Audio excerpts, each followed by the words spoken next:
The LA Kings continue to win, but this latest win may have come at a cost. We'll talk Anton Forsberg's return to Ottawa and more on this edition of Locked On LA Kings.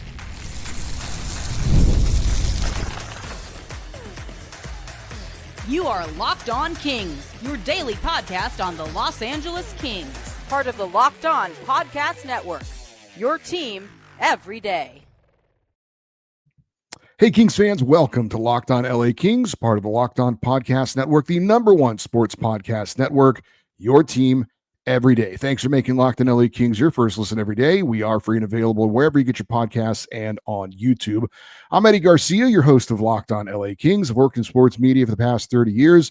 Also one of the co-hosts of Locked On NHL Game Night, a nightly podcast and YouTube show that wraps up the night in the NHL, and a passionate LA Kings fan for over 30 years. Well, the LA Kings played game number 19 of the NHL season. It was game number 4 of this 6-game road trip. The Kings were riding a season-high 3-game winning streak with victories in Pittsburgh, Montreal, and Toronto. And now you can add Ottawa to the list after a 1-0 victory against the Senators. The lone goal scored in the second period by Alex Laferriere. Anton Forsberg posted a 17-save shutout. He gets it against his former team. It's his first shutout of the season and his first as a member of the LA Kings. That 4 wins in a row for the Kings now has them in first place in the Pacific Division with a 10-5-4 record for 24 points. And the Kings are tied for the most road wins in the NHL with the New York Rangers at 8-1-2. Checking the game summary in this one. Kings win at 1-0. Shots on goal were low for both sides. LA with an 18-17 advantage. Both teams were 0 for 2 on the power play. Faceoffs favored the Senators, 55.6% to the Kings, 44.4%. Hits favored Ottawa, 22-16. Block shots favored the Kings, 20-13.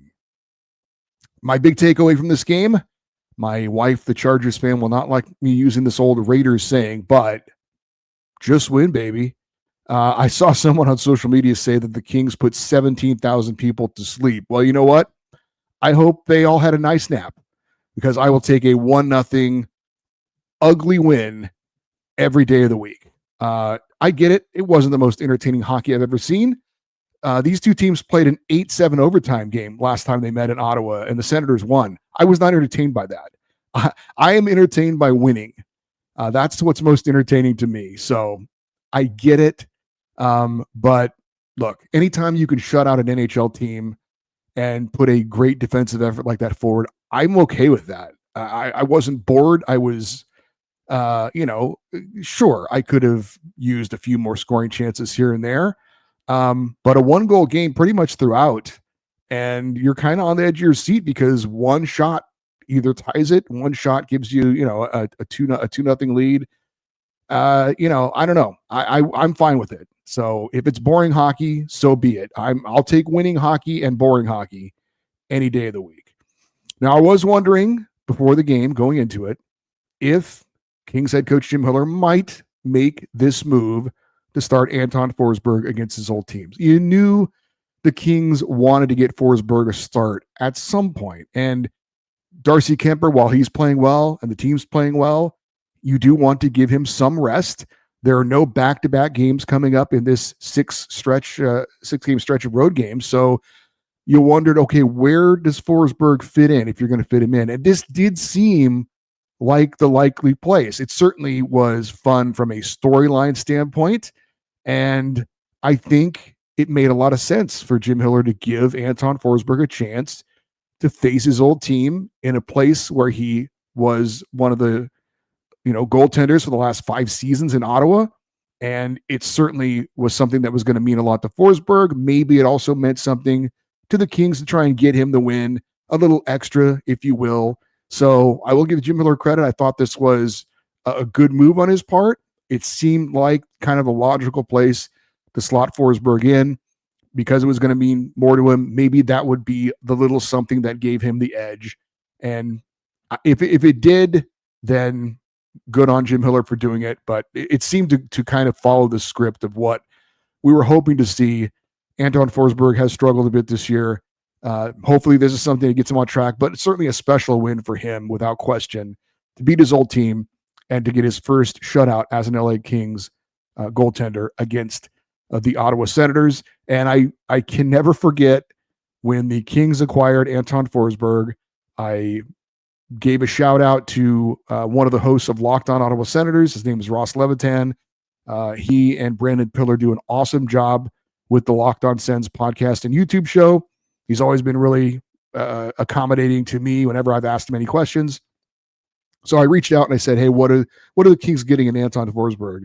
And he said, when he's on, he's on. And when he's off, he's off. And we've kind of seen that from him this year. Well, he was on in this game, and he ends up getting the shutout against his former team. Now, unfortunately, the Kings may have suffered a loss in this win as Kings future Hall of Fame defenseman Drew Doughty left in the second period and did not return. He took a slap shot off his foot or ankle, made a great defensive play after getting hurt to clear the puck out of the front of the net, and then slowly skated off. He stayed on the bench for a while. It was almost as if he was trying to will himself to be okay.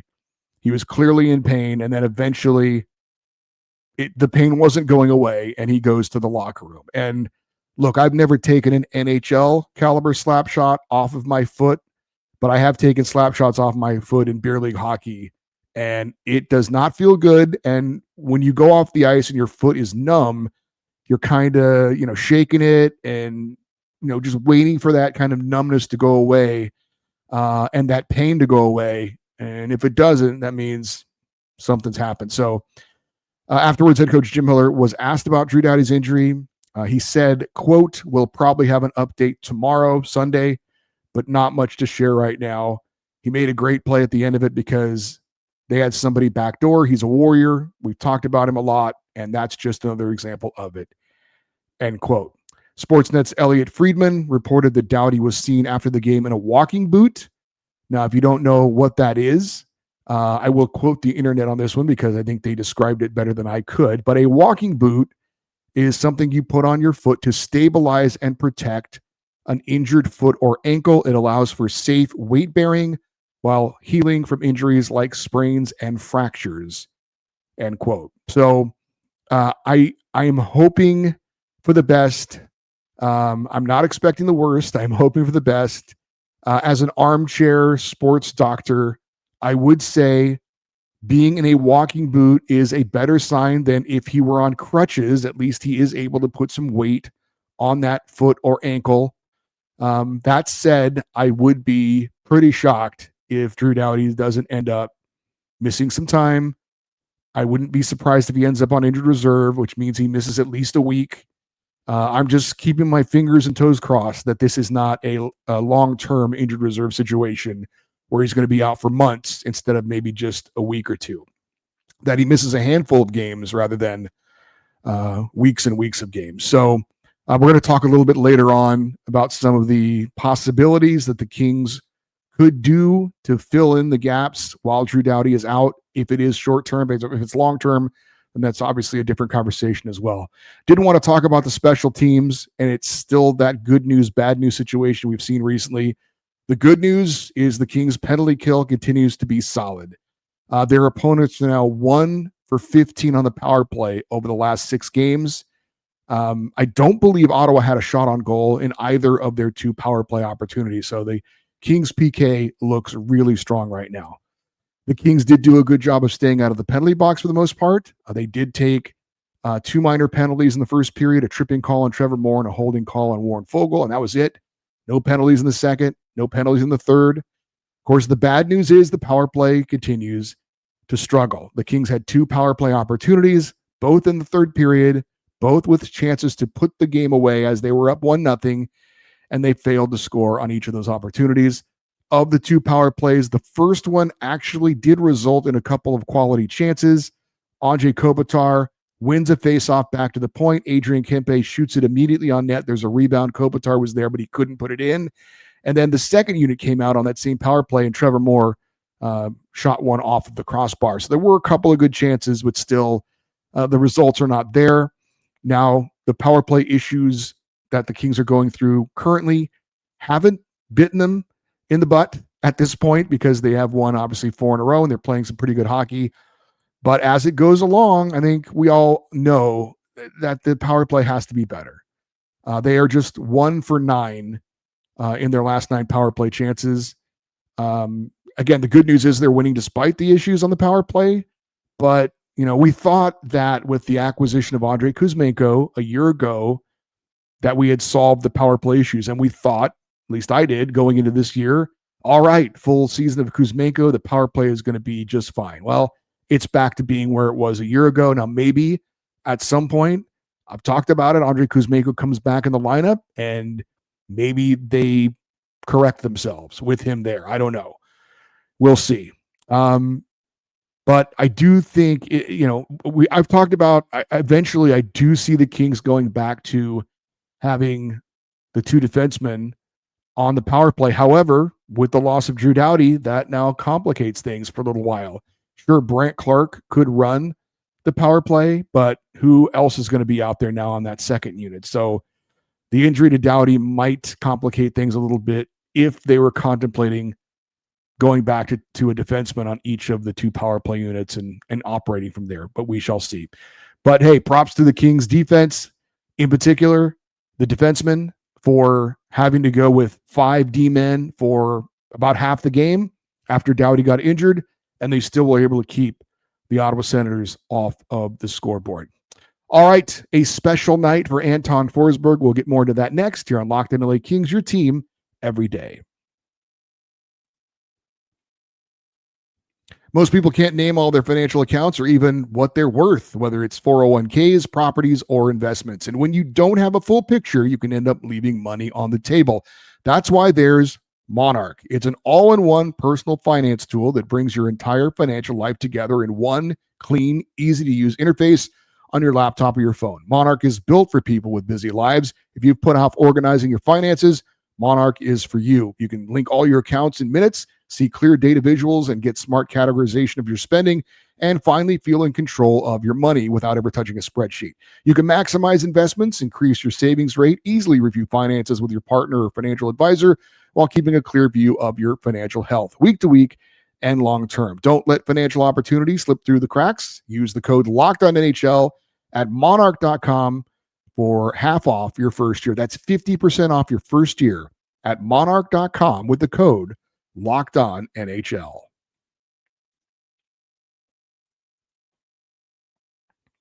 All right, let's get into some of the individual performances for the LA Kings in their 1-0 win over the Ottawa Senators. As for the Kings lineup in this one, it was the exact same lineup that they had in their game against the Toronto Maple Leafs, at least to start. Obviously, Drew Doughty's injury moved him out of the lineup.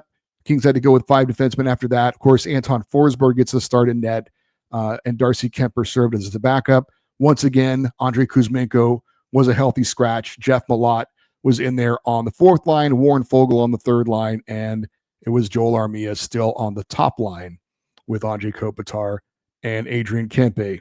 But this game was about Anton Forsberg. 17-save shutout, only faced 4 shots in the first period, did not see his first shot on goal until there was about 8 minutes left in the period.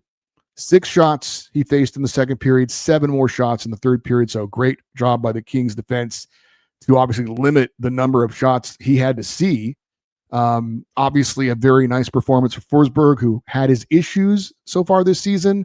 He looked very comfortable in this start, certainly was locked in, didn't have to make a high number of saves, but there were some key saves he did have to make late. Forsberg gets his 9th career shutout, his first this season, and of course his first as an LA King. He said afterwards to Kings insider Zach Dooley, quote, "It was special. First time it's happened for me." He was talking about the video tribute he got. He said, "It was kind of where my journey started. I went through waivers a bunch of times and they finally picked me up and I ended up staying here for 5 years. It's been a big place for my family, both on and off the ice. We made a lot of friends outside of hockey. It's been our home for quite a while, so it was special." End quote. No doubt about that. Again, I credit Jim Hiller for making that move. It seemed kind of like the move to make. I was glad to see he did that, and a special night for Anton Forsberg, and a night that he needed, frankly, as somebody who's been pretty inconsistent so far in his brief time as the Kings' backup goaltender. We mentioned Drew Doughty, 6:30 left in the second period, takes the slap shot off of his ankle or foot from the point.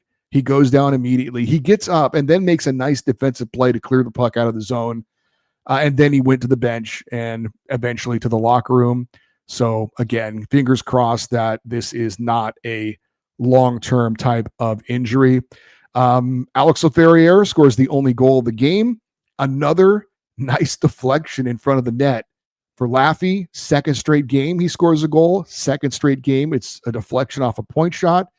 Remember, he also had that amazing deflection earlier this year. He was falling down, and as he was falling down, his stick was kind of in the air. They called it for a high stick, which I thought was a marginal call, and it goes in the net. But he is showing that he's got great hands. He's developing a sense around the net. And certainly he's a guy who is not unwilling to do the dirty work of getting in front of that goaltender, screening, battling for position. He's not the biggest guy in the world. He's not small either, but he has really shown an ability to play that role, that kind of blue collar role. And he's doing it very well. And he's really turning in to a really solid all-around player. 5th goal in the season for him. He's got 10 points.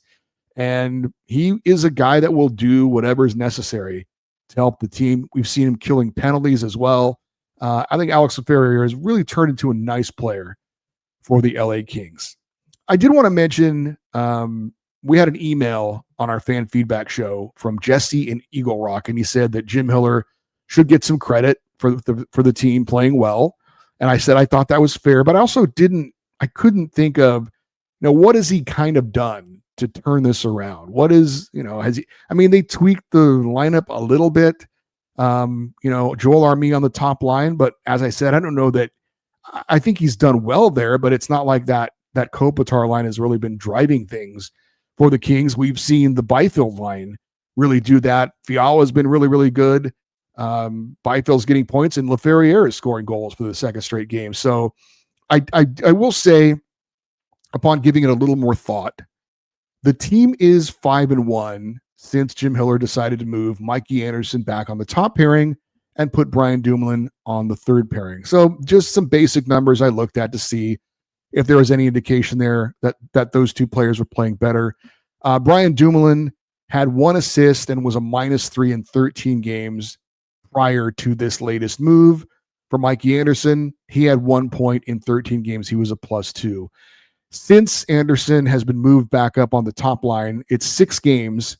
He's got 4 assists and he's a +5. And for Brian Dumoulin, 6 games for him.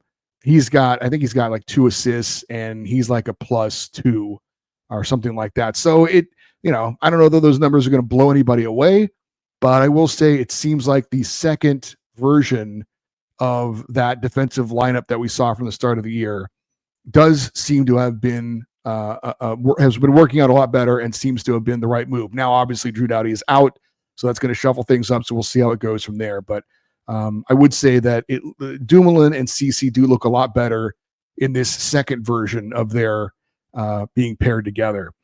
Quentin Byfield picked up a secondary assist on the Laferriere goal. That's 13 assists on the season for Q and 17 points in 19 games. He's now tied with Adrian Kempe for the team lead in assists, and he's just 2 points behind Juice for the overall team lead in points. No points for Andre Kopitar, so he's still at 1,287, 21 points away from passing Marcel Dion to become the all-time leading scorer for the LA Kings. Checking the stats overall, Alex Laferriere gets the lone goal. Mikey Anderson and Quentin Byfield had the assists. Adrian Kempe led the team in shots on goal with 4. Joel Edmondson led the team in block shots with 5.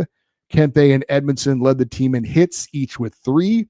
Edmondson led the Kings in time on ice, 21 minutes and 33 seconds. And looking at the numbers defensively with the Drew Doughty injury, it was Joel Edmondson leading the way. Mikey Anderson was right behind him at 20 minutes and 47 seconds. Brian Dumoulin had 20 minutes and 36 seconds. Brant Clark had 20 minutes and 3 seconds. And Cody Ceci, 19 minutes and 48 seconds. So a pretty even distribution of minutes amongst the defensemen. Drew Doughty ended up with just 11 minutes, 44 seconds, playing about half of the game. And Andrei Kopitar was the Kings' best player in the faceoff circle. He won 8 of 13 faceoffs. All right, up next, we're going to crown 3 Kings in this latest win and talk about what the Kings do if Drew Doughty is going to miss some time. That's next on Locked On LA Kings, your team every day. When I'm hydrated, everything just works better. My focus, energy, mood, even my skin. That's why I've been using DripDrop. It's doctor-developed hydration that keeps me running at full power no matter what my day looks like. DripDrop isn't your average sports drink. It delivers 3 times the electrolytes and half the sugar of leading brands using a science-backed formula trusted by medical professionals, firefighters, and over 90% of top college and pro teams. And it actually tastes amazing. My go-to flavor, fruit punch. And it's become my secret weapon for staying sharp and energized through long days. Hydration has become non-negotiable for me. DripDrop helps me feel sharper, calmer, and honestly just better overall. Right now, DripDrop is offering podcast listeners 20% off your first order. Go to DripDrop.com. Use the promo code LOCKEDONNHL. That's DripDrop.com, promo code LOCKEDONNHL for 20% off. Stock up now and keep your body and mind performing at their best with DripDrop. And hockey season is obviously here, and nothing beats being in the arena for an early season game. But let's be real, getting tickets can be a total headache sometimes. Between waiting in queues, surprise fees, and prices that jump right before checkout, it's easy to get frustrated when all you want to do is cheer on your team. That's where Gametime comes in, the app that gives fans the advantage. It's your ultimate life hack for scoring amazing NHL tickets fast, easy, and stress-free. I love that what you see is what you pay. There's no hidden fees at checkout. Plus, I can actually see my view before I buy the tickets with their in-app seat view feature. Their zone deals are a game changer. You pick the section, Gametime picks your seats, and you save big. You can even find NHL tickets for under $25. Take the guesswork out of buying tickets with Gametime. Download the Gametime app, create an account, and use the code LOCKEDONNHL. You'll get $20 off your first purchase. Terms apply. That's the code LOCKEDONNHL for $20 off. Swipe, tap, ticket, go.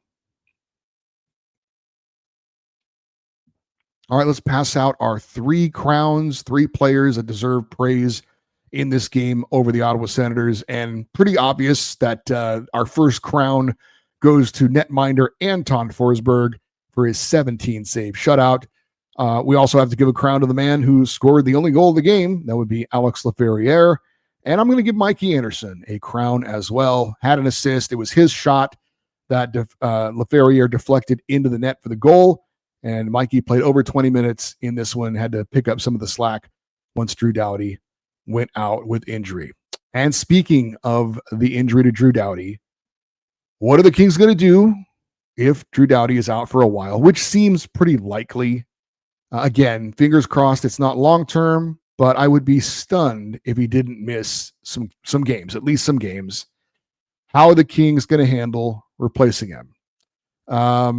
Of course, they had to replace him last year, and that saw Vladislav Gavrikov emerge and make himself a lot of money. I would say first and foremost, it seems obvious that this would open the door for Brandt Clarke to take on a bigger role. I'll be hopeful that Jim Hiller will go with Clarke on the top pairing with Mikey Anderson. I think that Brandt Clarke is deserving of the opportunity. I think he could absolutely handle it. And I am looking forward to, if there's a silver lining to this, and this is the decision that is made, I will actually be excited to see Brandt Clarke play in that role. He's obviously going to have no issue quarterbacking that second power play unit. Doughty's absence shouldn't affect anything as far as the Kings penalty kill. To Jim Hiller and the coach's credits, they did limit Drew's penalty kill minutes this season. Only time he was on the PK is if Anderson, Edmondson, Dumoulin, or CC took a penalty and someone had to fill in for them while they're in the box. So the PK should still be fine without Drew Doughty. I know we had an emailer this past week on our fan feedback show said that Brandt Clarke should get time on the penalty kill. I would say for now, the way the PK is going, I would not mess with it at all. Now, what I fear is that Cody Ceci somehow gets promoted to the top pairing, that Clarke stays on the second pairing. If you want to stay with the all right shots on the right side and all the left shots on the left side, the Kings really only have the option of calling up Kyle Burrows, and he would play limited minutes, I would think, on the third pairing. Now, Jacob Moverara is already on the roster. And of course, somebody would have to go on injured reserve. Drew Doughty would have to be placed on IR for the Kings to call someone up. Jacob Moverar is a left shot, so it doesn't seem to be a natural fit.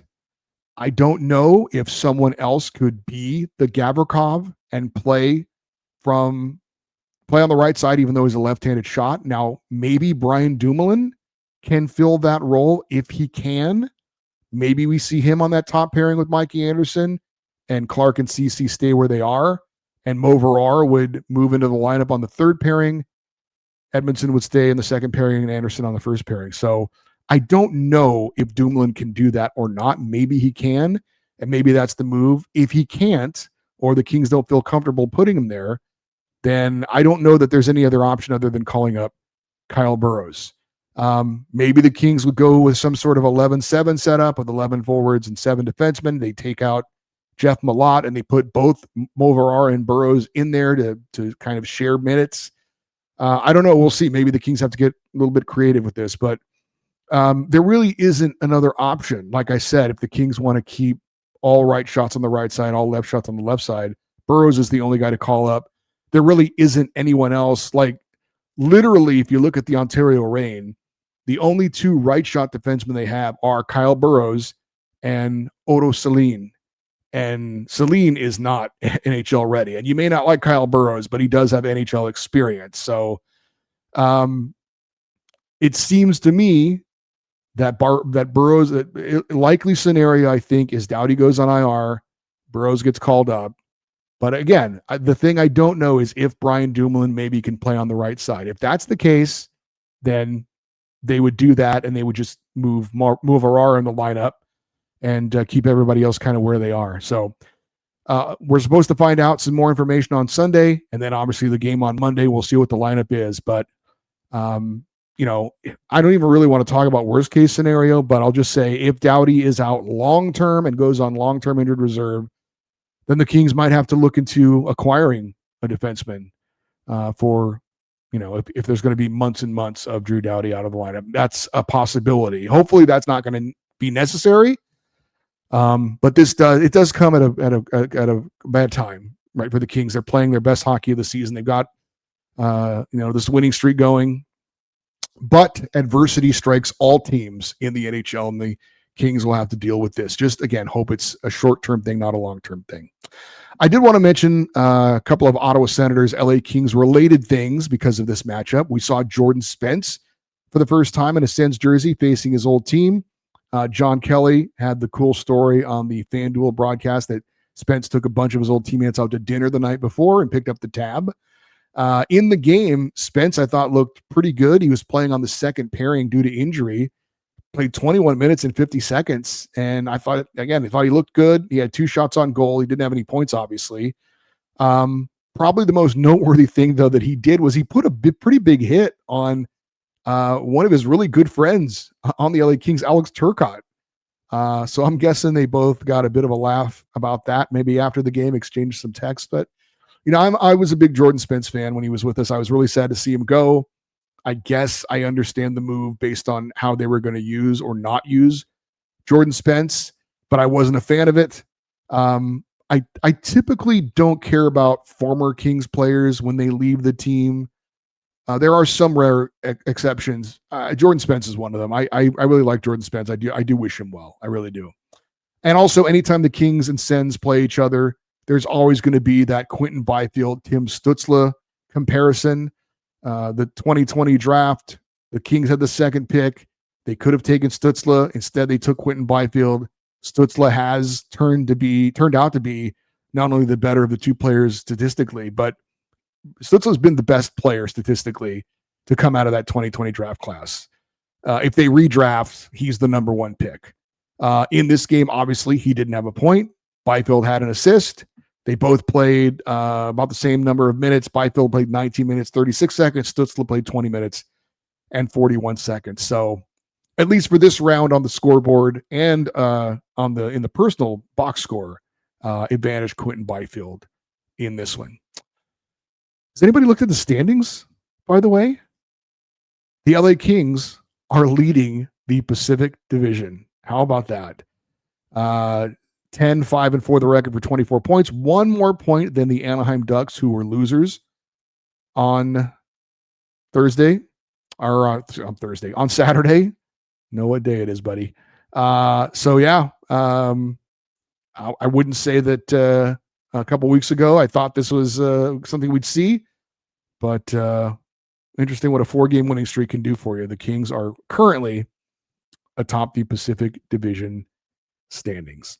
All right, the Kings take their 4-game winning streak into D.C. They'll take on Alexander Ovechkin and the Capitals on Monday. We'll be very interested to see what the lineup looks like and how the Kings will address not having Drew Doughty, which is, I think, 99.9% chance he's not going to be in the lineup. Thank you for making Locked On LA Kings your first listen. For your second listen, check out Locked On NHL Game Night. Every game, every night until a Stanley Cup champion is crowned. Get local analysis on a national scale. Find NHL Game Night on Locked On NHL on YouTube or wherever you listen to your podcast. For you everydayers, those that listen and watch Locked On LA Kings every day, our next show will be after the Kings Capitals game, where we'll have recap and analysis of everything that goes on in that game. If you'd like to get an email into the show for our fan feedback show or for any other reason, lockedoneddie@gmail.com is the email address, EDDIE. You're always welcome to post your thoughts on each show if you're watching on YouTube in the comments section. And we'd love you to stay connected with the show on social media, X, Twitter, Instagram, TikTok. And certainly we'll be posting anything on Sunday we see about Drew Doughty on social media, so stay tuned for that. I'm Eddie Garcia. Thank you for listening and watching Locked On LA Kings, part of the Locked On Podcast Network, your team every day. Have a great rest of your day. We'll talk to you next time. And as always, go Kings, go.